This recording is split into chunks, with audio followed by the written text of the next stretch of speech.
Hello, everybody. Welcome back to Always the Worst Friday film. We still don't really have a title for the Friday podcast. I guess Friday film I works. think that works I don't fine. know. It's usually a Friday, and we're sometimes talking about films.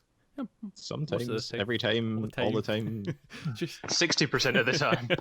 Yep. So this week, I was a baddin, and You subjected us. I made them watch Geostorm with Jared Butler. Look at his face. Good old Gerard Butler. Yeah. From fucking Paisley. Yeah. But yeah, God, does he ever actually do a film where he speaks in his real accent? I'm guessing 300 is the closest we get to it, because they kind of went beat. He's shouty. He's kind of growly. Yeah, I guess that's the closest Paisley. one. He kind of does a Scottish-esque accent in that, where every now and then, because when he says this is Sparta, his Sparta really gets Glaswegian at the end. Yeah. So today, I'm just going to do our introductions now since we've been blathering. I'm Chris, and I'm joined by Mark and Michael. Hello, guys. Hello. Okay. We're here Yes. again. We're dead inside. Thanks to Chris. As if we weren't before, we are now. Yeah. Fully. I'm the one that's not slept last night, but man, these guys look like the ones that have went through something. Well, you forced us to watch probably one of the worst films I've seen in a very long time. We had to change the tone up since, last We week. do. Because of Birdman was so good, and then before that, Mean Girls was so good, and then before that, Too much positivity. Color Enough of in this shit. Space was so good. We've just been What's high notes. what's the name of our show again? What's the name of the thing? Yeah, so we're back. Always the best movie reviews.com. Yeah. That's it. So now we're on to the worst. We finally got there. Mhm. I'll give you a quick run through, very quickly, before we get into this. Geostorm is about a giant satellite that messes with the weather to save us from climate change. Bad things happen. That is actually Yeah. the film.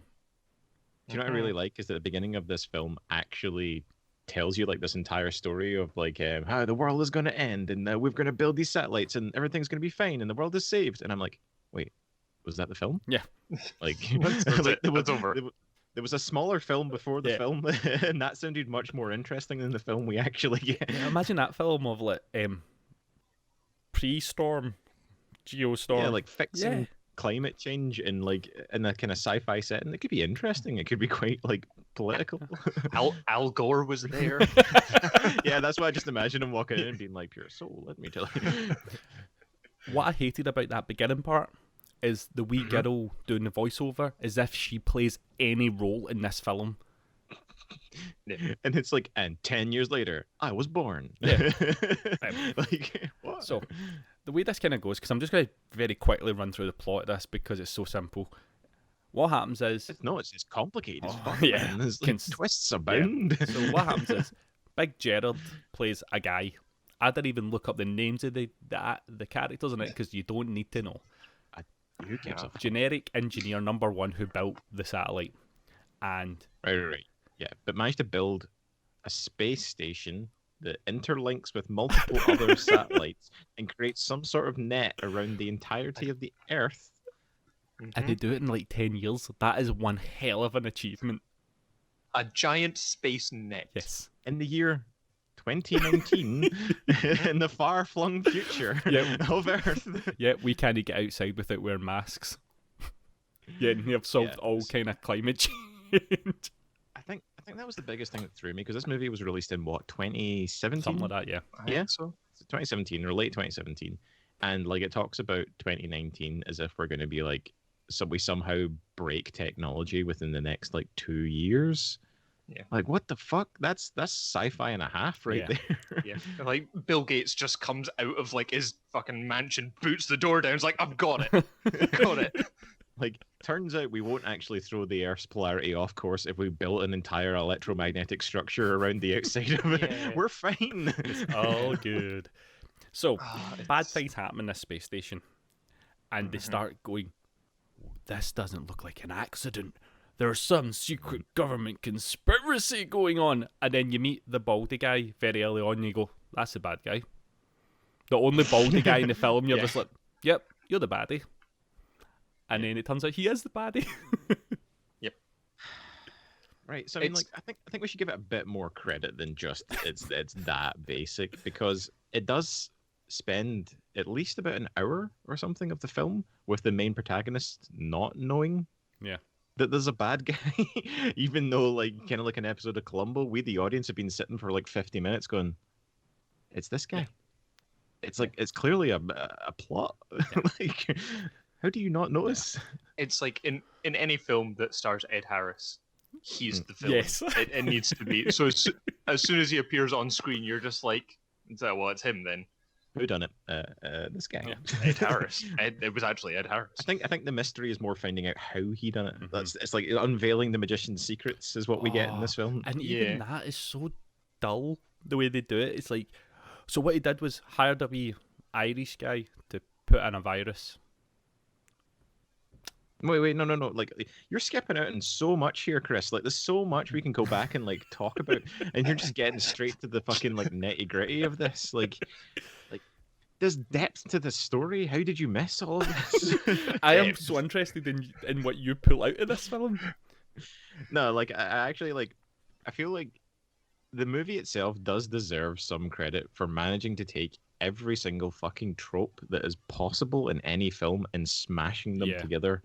Like, it felt like someone just went, I want every scene from every disaster movie, and can you just like give them to me without context?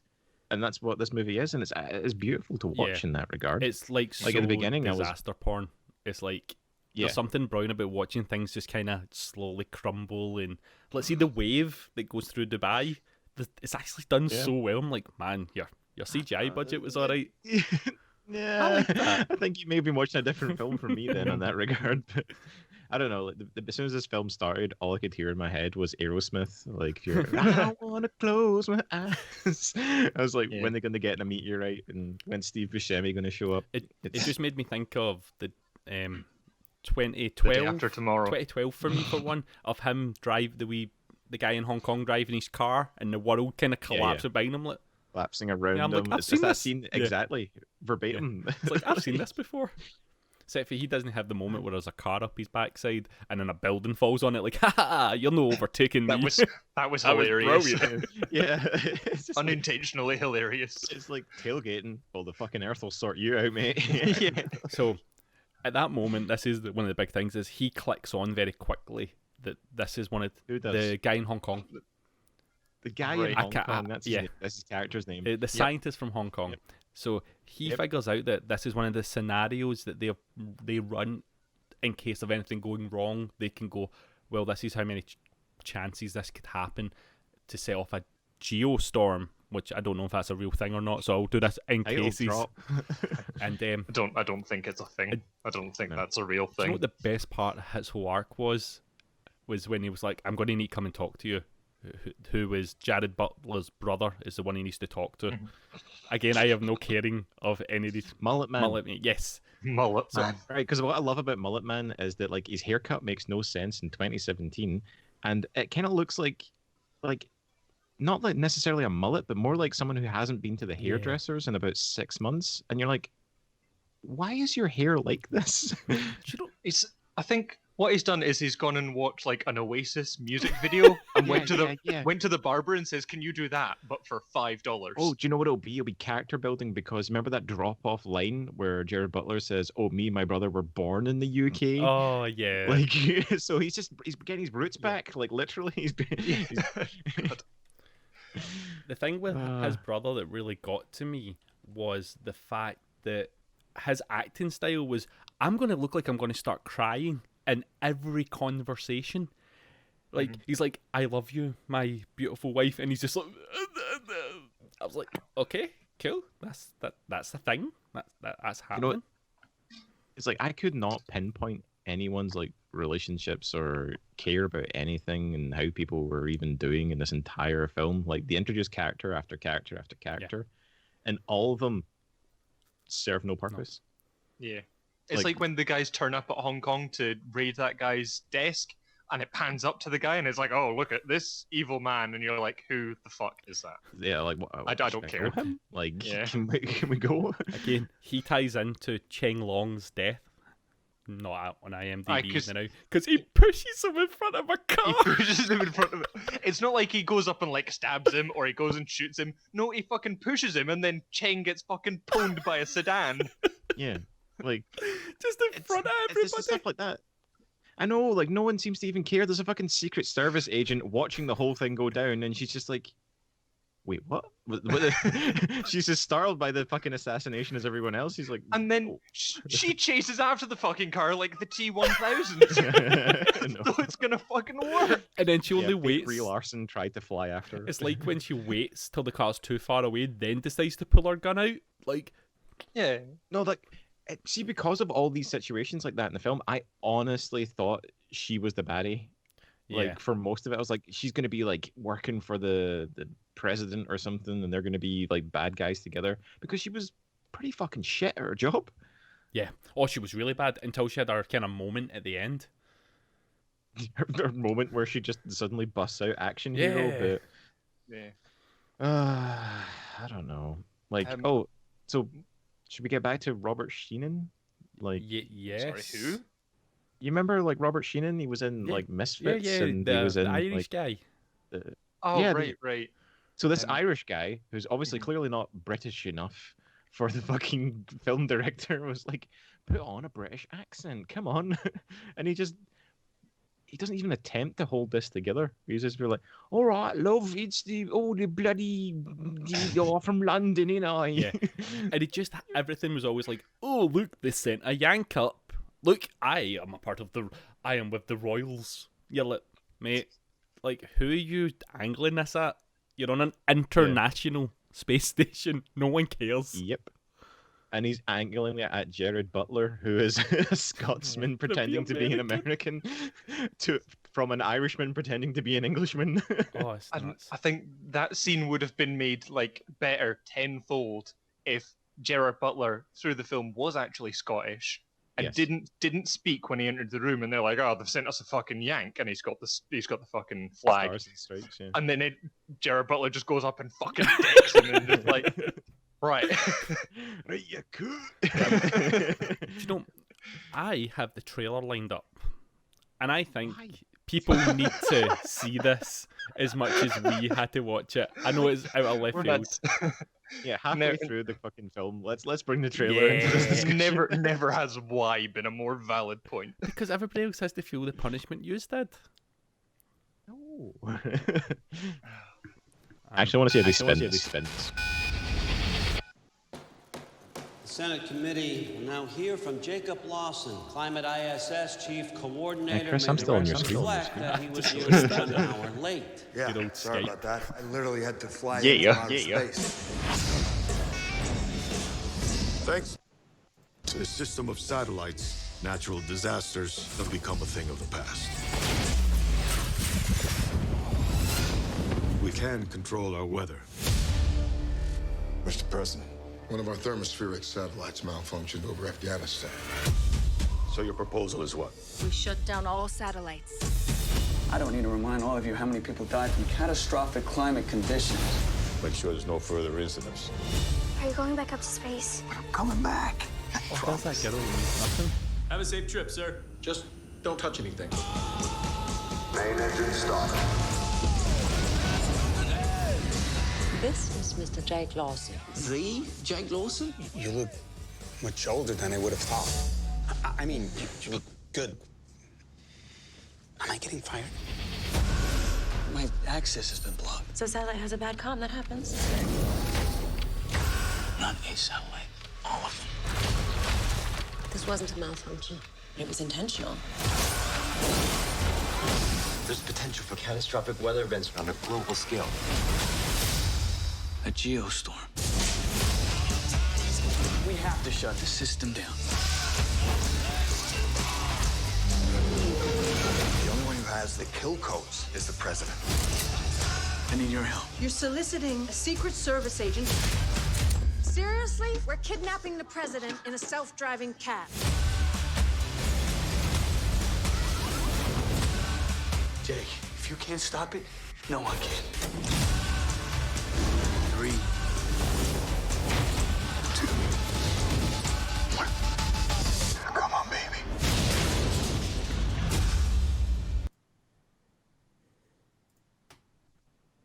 Wait, that was in sequential order the entire film. Yeah. Like, there's a rule for trailers which says that you take almost everything from the second act, because that's when everything kind of explodes, but you don't give too much away. They went, see the third act? But we should really hone in on that. No, they showed the first, the second, and the third act in that trailer. Actually, it showed all the bits that are actually relevant to the story. Like, there's nothing else in this film apart from those scenes.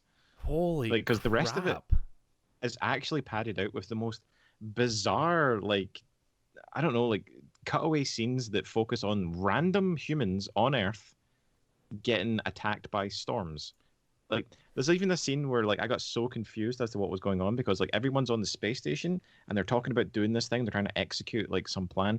And it keeps cutting back and forth between this woman running away from a frozen jet, like you see in the trailer, kind of coming down to land on her. And the way it's shot, it's kind of like it's implying that they're doing something right now that would stop the jet from landing on her head because it keeps cutting back and forth between them as if they can impact on this. But they can't. It's just a fucking random event that's happening. We just have to watch both. It's a very odd film. Like, as you said, like 90% of this is the characters trying to work out, is this an attack on the States? Or is it, malfunctions? The trailer just told you. And like 30 seconds, no, somebody's attacking us. And then we're going to kidnap the president. Yeah. And like that's the plot. Well, the kidnap the president is one of the big twists at the end where they go, no, he is the kill switch. Like, I'm bad for spoiling films when I'm on here. Like, I don't care. I'll just talk about whatever bit that pops out in my head. That trailer did it worse than me. No. The trailer did it in sequential order. You jumped to the ending and then went back to the beginning, Chris. Like, give it some credit. Oh, no. I was trying to get myself out of that one now. Yeah. So, like, speaking of, like, random scenes that I don't really understand again, so you guys watched the film too. What did he was Indian, wasn't he? The guy. Oh yeah, the dude that went out the airlock. Indian or Pakistani, something like that. Yeah, because he had the Indian flag, I'm pretty sure. So right, but he was like, I think his name was Habib, and he like goes into the thing to get something, and then gets sucked out into space. Yep. What was that? So he saw that in the satellite was the virus. Using his holophone, he was able to like check the details, and he saw that there was the virus in the thing. So he was like, "Oh no, I gotta save these details, and I'm gonna take them to my locker, but not mine, a different locker, because that's gonna come back later, and I'm gonna do something with them maybe, or they'll just sit in a locker."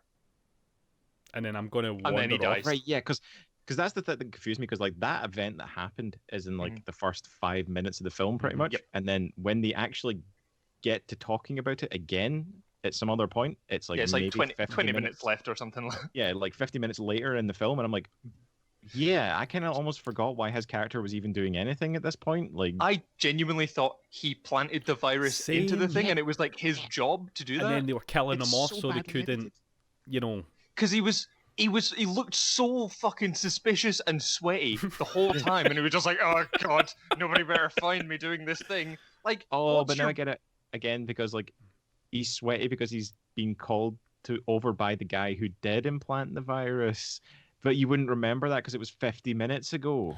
Oh yeah, because he's playing a computer game and he's like, yeah, and he talks to him. He's like, "Oh no." So did he know that guy planted the virus? Did he leave his name at the bottom of the code or something? Like, or they got to the point that it took the whole film to figure out when they went, the only person on here that has the ability to write code like this is the computer guy. Oh no, we better go get him.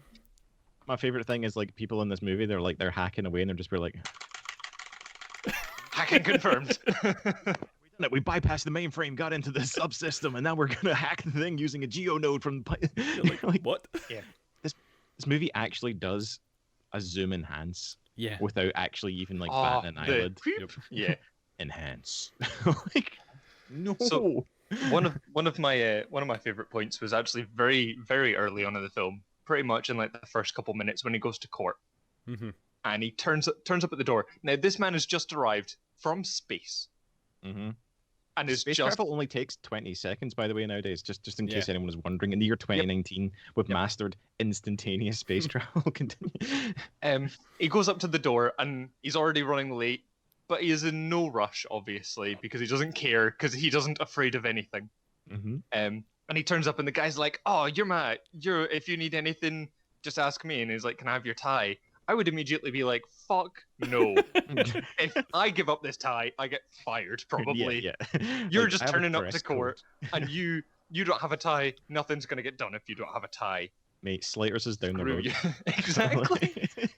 So, And it's like he turns up in court, and they're like, "Oh, he's a fucking hour late," and you should be like, "Bitch, I just came from space." Yeah. Fuck you. like, why didn't you organise this meeting an hour later when you knew I was getting the shuttle back? Wasn't it like I was getting an Uber? Well, actually, on fucking Proxima Centauri, I'm 13 hours early, so up here.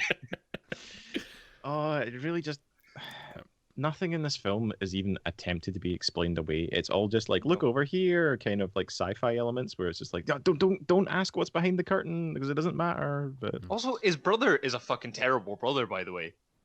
The guy's in court and he's standing up for everything. He's like, "No, I built this thing. This is my thing that I'm gonna control, and fuck you." And his brother's like, "Why don't you just be a bitch?"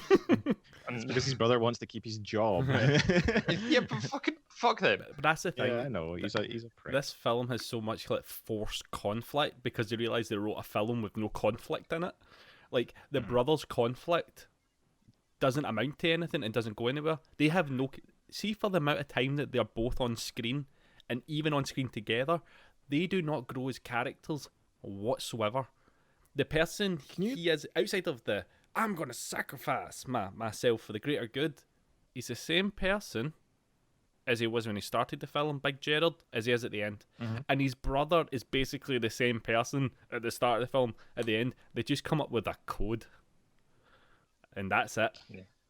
And you're like... I couldn't even remember why they hated each other, and I'm assuming it's something to do with the fact that both their parents died when they were younger, and Gerard didn't take care of his younger brother. I think the younger brother brother took ended care up... of him, and that was Yeah. it. Yeah. He's always getting him out of trouble. Because he even brought that up. Like, remember when Mom died and I had to bail you out of jail for drinking? Dude's like in his 40s now. I'm guessing that was back when he was like 18. Let it go, man. Yeah, let it fucking go. Yeah. But it's so bad. Like, but I'm trying to think of like one real saving grace about this film. And like you said, you liked the CGI. I liked some of it. I did actually enjoy the CGI because, again, see, for me, it's like I enjoy spectacle. So the spectacle elements of it just did it for me. Right, but like there's parts where like I think it's when the ice storm starts and like it just starts throwing things. Like if you're going to make a disaster movie, your first and foremost thing is get your fucking effects right. If you're making weather, and this has like stuff hits things and they seem to just kind of break like the default like physics simulation on Unreal or something like that. Like the hits like a wall and it goes like cracks appear in the sides of it like it's like I don't know, like old plate glass and it just falls apart. I'm like I felt like the freezing, see when they did the freezing of the people was decent. I it thought looked that like was really good. PS1 Sub-Zero. Yeah, it was really I like that. How people freeze. We don't have moisture on the outside of our body that suddenly encases us in ice. Mark, the scientist here, just destroying my dreams of just watching people freeze on the outside. Like, that's what I'm saying. Like you would need to actually like impact water onto the body in order to encase them in somehow, but they were all just like getting caught by mist. Yeah. Well, then that puts us perfectly for our next film. Films that have freezing scenes, and then we can watch the original Mortal Kombat. Yeah, there we go. I actually like them. I actually identically with that. Yeah. Paul Anderson's only good film. Hold on, the first Resident Evil wasn't terrible. Something I need to bring up from Mean Girls that I forgot to bring up. See the song. What the fuck? I know. Are we even done with Geostorm right now? No, we're not done with it. It's popped in my head and I'll forget. So, okay. And we're talking about Mortal Kombat. Segues are weird. See at the end of Mean Girls, see the song they play? One of the songs in it is the song from the end credits of Mortal Kombat film. And I just thought it was such a weird thing because I was like, that's the song from Mortal Kombat. Just wanted to pass that information on so I'm not a crazy person. Just start going like... Not that. It'd be brilliant if it was that one. Is the Mortal Kombat song, is that what it is? Yeah, just choose your fighter. Yeah. I choose. She just gets pushed. Regina. She just gets Regina pushed in front of the George. bus, and it's just like fight. Sure. But yeah, Geostorm. But like, right. So, I would like to talk more about some of the bits that just like I cannot understand about this film. Okay. Right. So I've spoken about like the sci-fi elements that like just literally make no sense. Right. So we get to the point where we find out that like the satellite or whatever it is, like all the big mesh around the Earth can be disabled, right? And it can only be done by the president's like biometric DNA control, right? So the president, who is on Earth and has the control on Earth, has to input his biometric data to get the thing to disable. But Go on. it doesn't, because it just sends like a text message to the fucking base that Jared Butler has to pick up manually and then take to the thing to initiate. Yep. Reasons. Huh? Yeah. So what gets me there is obviously like the scans of his fingerprints and the retinal scans, like they're all super secret. But if he ever does that once, then you've immediately got the trace and you can reuse it whenever the fuck you want. You could reboot it and then 5 minutes later reboot it again and again and again. Like, and surely if it's something that requires his input to control all the elements of this ship, then how did the person hack it? Can someone explain this to me? Because he put a virus in, and that's technically space magic in these films. But the virus is but this is the thing: if the virus is still in, then the system is still compromised, and they can just use it. Yeah. But also, you forget space magic. What a virus that can be solved with a soft reboot of the whole fucking thing. Oh yeah, I mean like that's not even.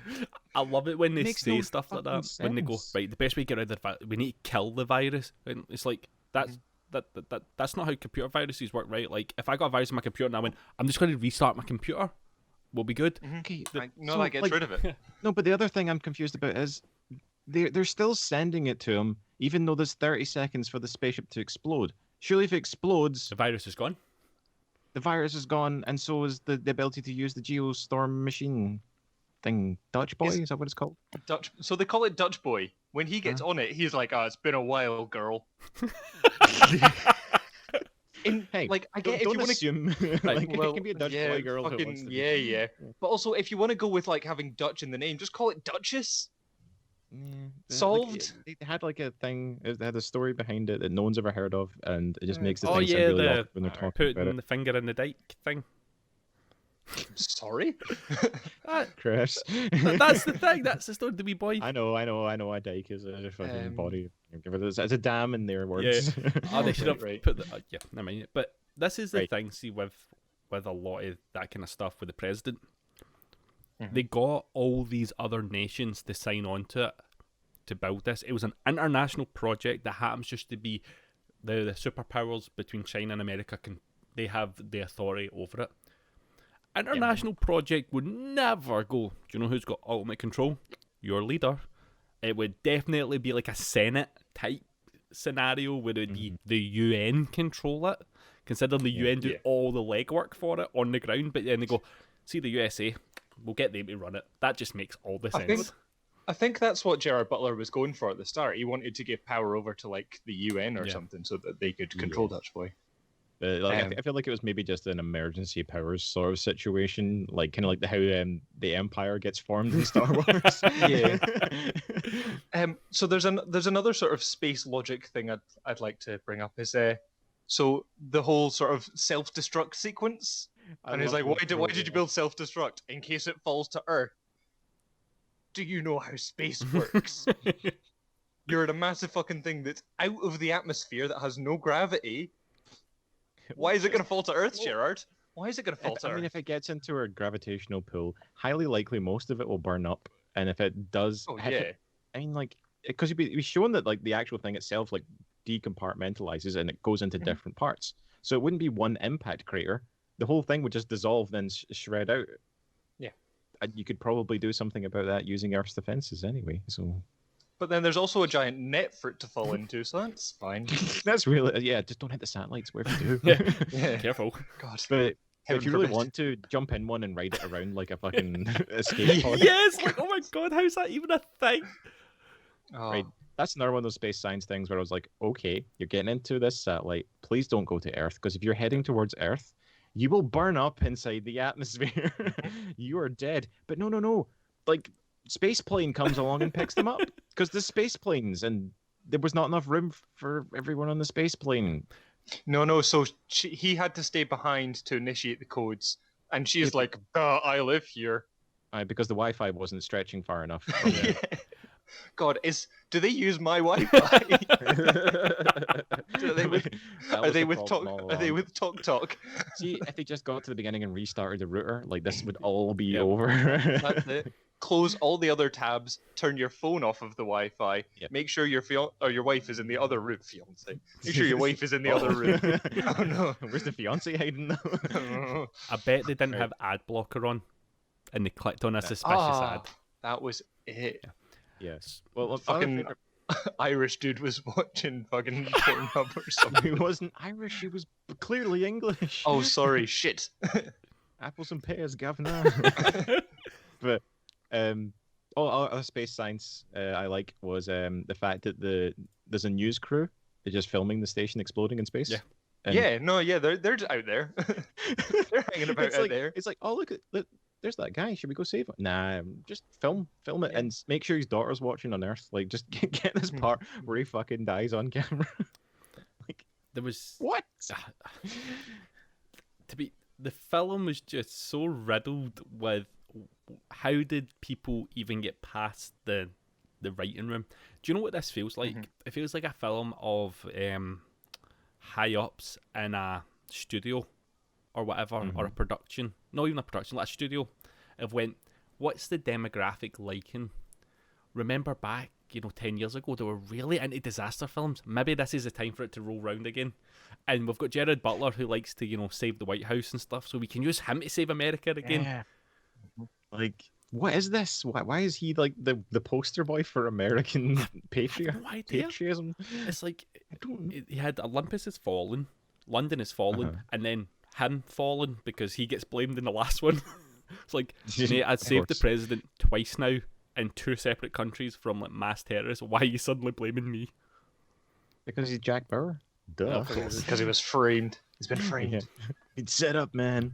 Wait, Oh, so the other thing about the satellites was they controlled what? Oh, They please say it, because I want you to say the thing I was talking about. Go. So they controlled the weather. They controlled it via air and like heat and moisture and stuff. Are you thinking about Hong Kong as well, by any chance? Yeah, well, no. I want you to do your bit, and then I'm going to like make sure that we're in the same page, because there's a bit about that I'm confused. So obviously, like they can manipulate the weather. The weather. That seems like a thing that can happen. But obviously, the thing in Hong Kong is like an underground event. Yeah. It's the under the earth geothermic. Yep, because we all know that the lava that's under the earth is actually about 2 or 3 meters just under the earth. That's how far it is. It's like, see, when you're putting in the cables, like you just have to watch out for the burny bits. Like Yeah. it's really bad. But all that pops up, and that makes me think: how the fuck is the satellite meant to deal with shit that's underground? Just freeze it all and freeze the people as well, or is it just? No, but you forgot about the key feature of whenever you're building a weather controlling satellite thing. I'm sure I And that did. is, you fit it with GoldenEye. Oh yeah, it's got the giant laser. Like, why does the weather controlling machine have a death ray? Who fitted that?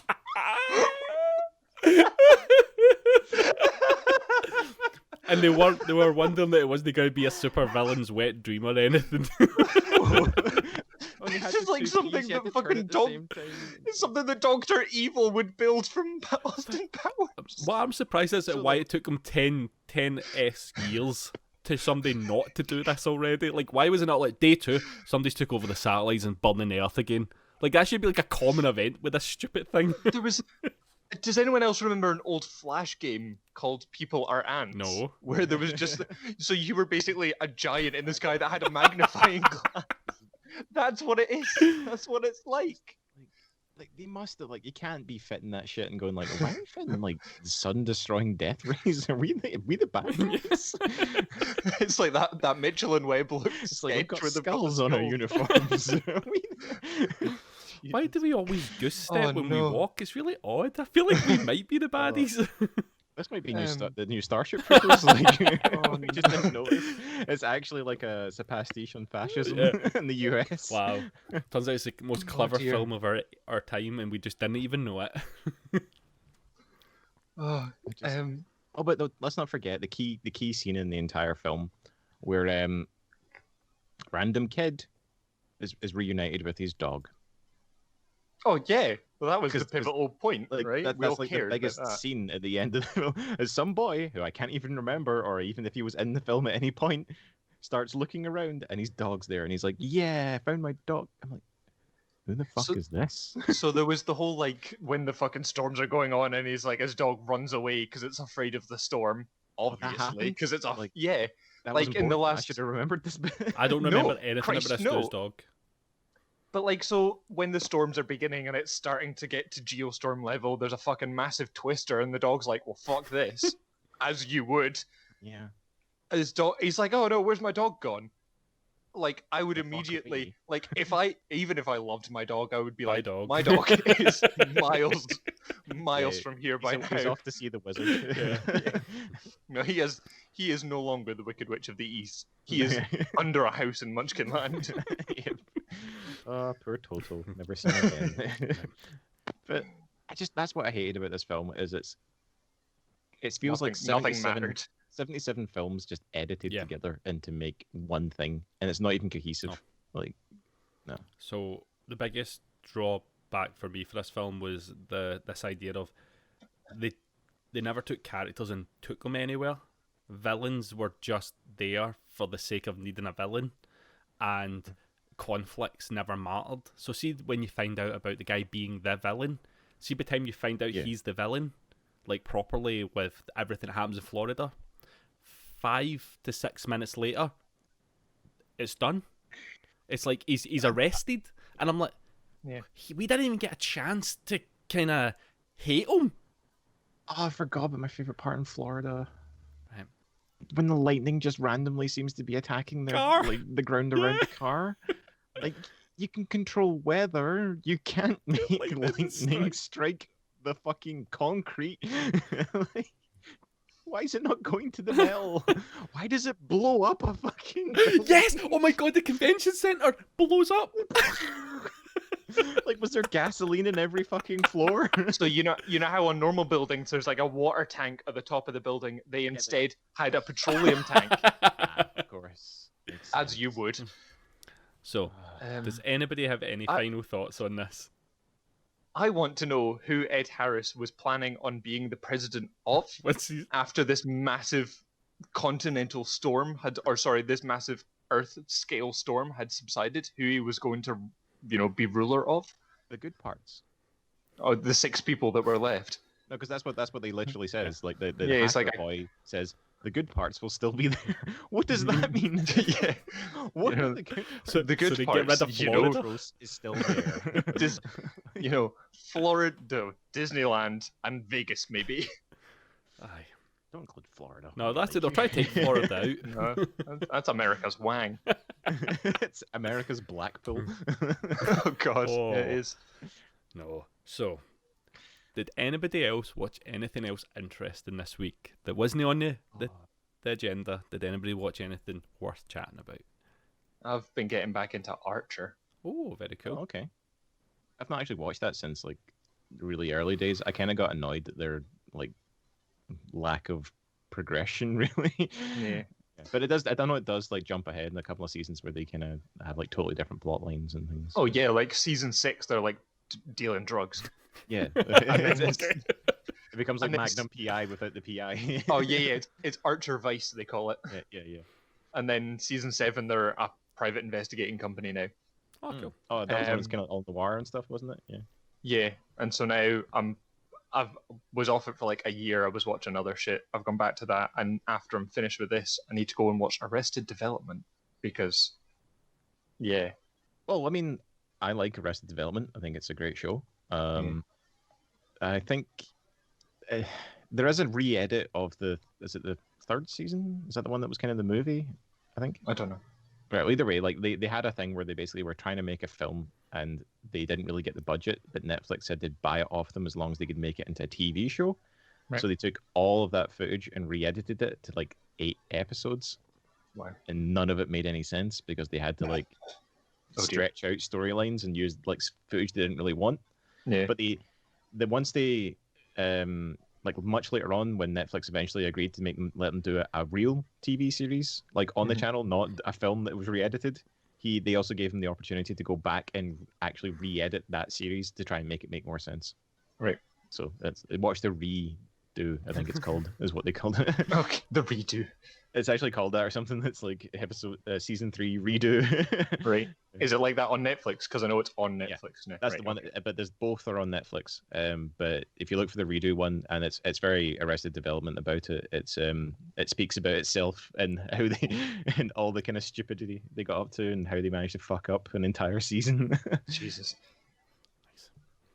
What about you, Chris? I watched Steve Jobs today and The Social Network. How did you watch him? He's 6 foot under. I watched the. He's got a camera installed. You can just watch it on live stream. I watched the one with Michael Fassbender. Yeah, right, not the Ashton Kutcher one then. It was actually pretty good. It was actually enjoyable. It was very interesting how they done it.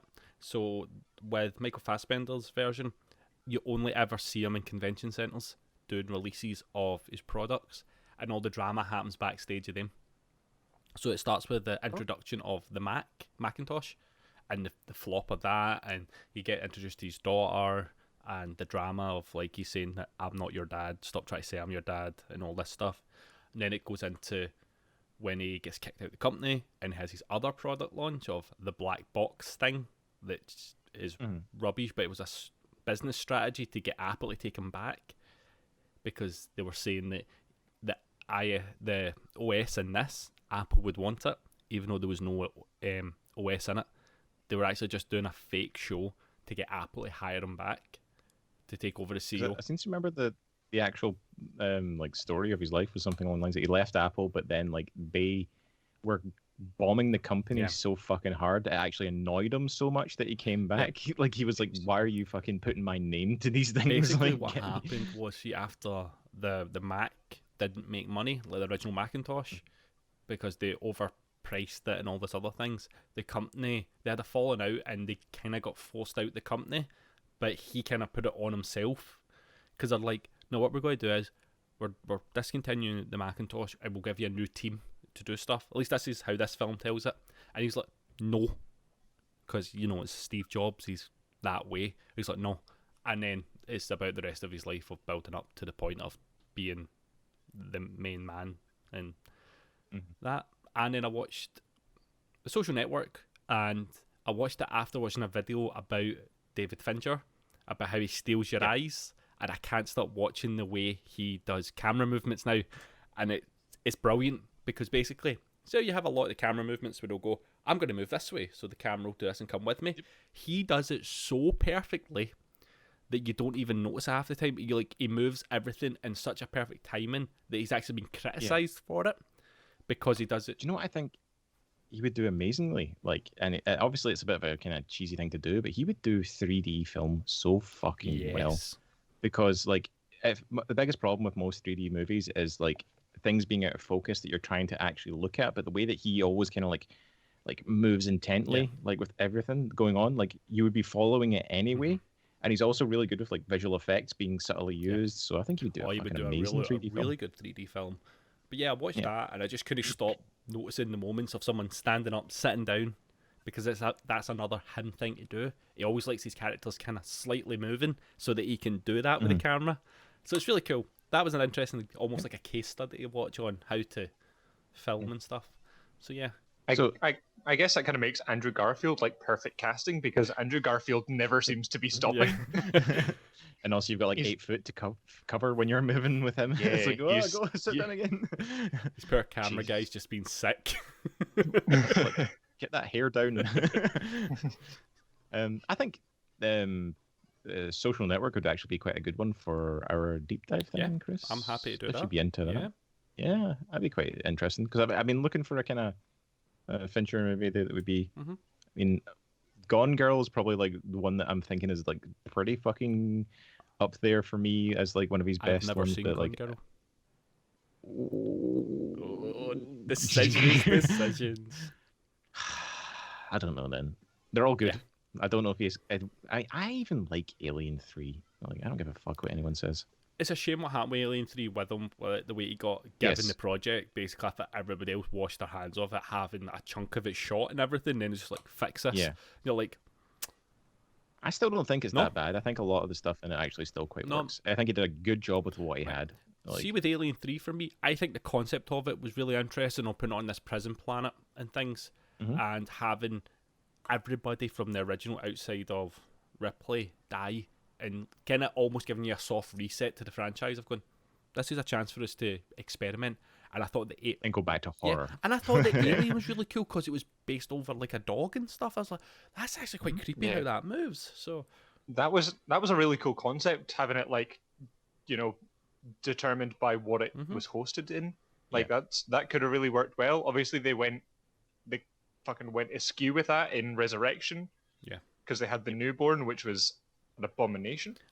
Yep. I think And they also like did it with like all the AVP stuff, where basically it was always humanoid form and There was- everything else in the There future. was was all the humanoid. deacon, and then there was there was the neomorph, but there was another one which was like a tiny instead of a chest burster, it was a tiny xenomorph. Yeah, yeah. oh, Right. load of nonsense. I think Alien 3 gets a bad rep because of Alien Resurrection. See, because Alien Resurrection is so bad, it's just tied on because it's not as good as the second. See, that way where it's the start of the downtrend, so everybody sees it as the first film that's not as good. Yeah. Yeah. I get that, but what can you do? I know. It's done and dusted now. He's never gonna go back to Oh, it. God, no. That's for sure. Yeah. Yeah. I have been. What have I been watching? I've mostly been watching the OA on Netflix. Have you ever seen No, that? not yet. It's only got 2 seasons. I actually I didn't get around to season 2 for ages because, in my opinion, season 1 is like perfect. Like the way it ends, it kind of like it leaves the story kind of open to interpretation, and like it lets you kind of have that kind of like discussion between philosophical, like extraterrestrial, multiple dimensions, all these kind of weird things that you can try and come up with in your mind, or it could just be like mental health issues and stuff. It's all very well blended together. But in the second season, it kind of just gives you like more hard answers, and I was kind of sad about that at first, but then I realized that it allows them to create something different, like because the second season just does something that's more kind of art house and more kind of fucking just weird shit, and it gets a bit kind of David Lynchian. So Of course you I'm would like happy with that. yeah, there's actually like there's an episode in I think it's episode 5 or something where I think they directly reference a lot of his stuff. There's like red curtains in a lot of the scenes, and there's like this one shot that's kind of like they're experiencing another kind of like worldly thing, but it's all shot like Inland Empire, where it's on like a really grainy like DV cam, and it's just like you can't really make out anything other than the main actress's face, and everyone else looks kind of weird and blurry and off to the side, and it's fucking creepy as hell. And I was like, man, they've just like they just put a 5-second segment of Inland Empire in this. This is fucking amazing. Nice. Oh, I'm gonna make you guys watch Inland Empire. Okay. That'd be a fucking great one. 4 hours, an entire What? like hour of it's in Polish without Jesus. subtitles or something like that. Oh It's got a god. scene where like it's a sitcom starring bunny rabbits. It's fucking all filmed on DV cam as well. Oh my goodness. Jeez. Wow. Well, that'll be a event. I think I'll need a lot of alcohol for that one. Might help you understand it more. Actually, it probably. Yeah. Terry Crews is in it. Hey, there we go. That's Sold. interesting. Yes, Yeah. got used. The other thing I was watching was I started Gundam 00 again. Just a wee okay. later one, but and because I wanted Donna to watch a Gundam series, and this is Watch this Gundam anime. yeah. And I loved Double O, because it went back to try to be a bit more about politics and more 'Cause, serious stuff. Wing was probably the biggest one for that. Like, it was kind of like at the point where they knew they were done with like selling action figures, and they were kind of just like, what if we actually tried to say something here? This one's all about a group called Celestial Being, and they're terrorists, but they're the good guys because their idea is, we're going to start a war because of Gundam, so their mechs are better than everybody's mechs. We're going to start a war with anybody that goes to war and kill both sides in that specific war. And it's the idea of, we're going to make the world hate us so that they have to unite. And that's their plan, is to unite the world by becoming the enemy of the world. It's the Ozymandias. The Ozymandias Yeah. thing of Watchmen, yeah. But again, it goes into a lot more stuff because there's conspiracies and everything else. It's well worth a watch, actually. It is my favourite Gundam series, and I got my first Gunpla because of it and broke it. How do you break a model kit that came broken? Yeah, what it is, one of his arms just doesn't stay in anymore and it just falls off, and I got really annoyed and threw it away. I was like, fuck you. Now you should set up a model so that like another one is like holding its arm, so it's like torn it out or something. The next ones I'm going to get the smaller versions. I think they're much better for displaying. Yeah. Or you could also just like fit it in, like as a kind of broken down one in the corner. You can grey it out and stuff like that. Don't give me ideas, because I know Donna's listening. She'll be like, "We're not buying any of this nonsense." But I already get flack for that because I'm looking at figures online, and then CJ will be like, "You have enough figures," and I'm just like, "But this one's really cheap." She's like, "We're moving house. Stop getting us more stuff." I mean, there's that as well. Yep. So, I think we've kind of touched on everything when it comes to Geostorm. I never know how to end. Like, how do you end? You just go, bye. So do we have any ideas just now about what film we're watching next week? Are we doing Mortal Kombat, or do you want to look at something else, or should we have a think through the week? I think, I enjoy the idea of us doing maybe like silly fun films on this podcast, because it's nice to kind of like rant about stuff. But I think Mortal Kombat would be good because it's bad and good at the same time. Oh my god. Street Fighter. The Street Fighter film. That is fucking brilliant. No, bad. it's not. No. It is. No. No, because you're just watching it just for that one line. Chris, just look up a YouTube video of that one line and be happy. What one? Don't. I actually don't know what you're on about. Really? Yeah. When Bison invaded your village. That one. That's a good one. That's the greatest line Raul Julia has ever said. I love that film for Zangief, the big lovable idiot that he is. And then they have a Godzilla fight with Honda. Is it Honda? Is that his name? Yeah, Honda. Oh, it's so good. And then Van Damme plays an American and doesn't even try. Yeah, that reminded me. I wanted to watch the Highlander films again for Christopher Lambert playing a Scotsman, and you then, look like a stupid haggis. and then I don't know what a haggis is. Sean Connery. I am from Spain. My name is Ramirez. Right, so I think we've got a lineup of films now. Next week we can do Mortal Kombat, and I want to do Street Fighter after that, and then we can do Highlander. How about that? I recently watched Highlander. Did you? Oh man, yeah, I've not seen it in decades. Highlander has this fucking huge cult following, and I just went back to work, and everyone's like, "So did you watch it?" And I'm like, "Yeah." Why? It's not good. Thomas has just gave a great idea there. Demolition Man. What? Simon Phoenix.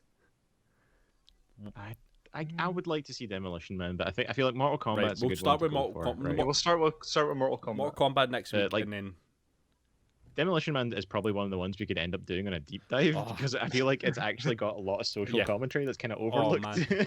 It's such a great film. It's like, what a pairing that you never think would work, but worked beautifully.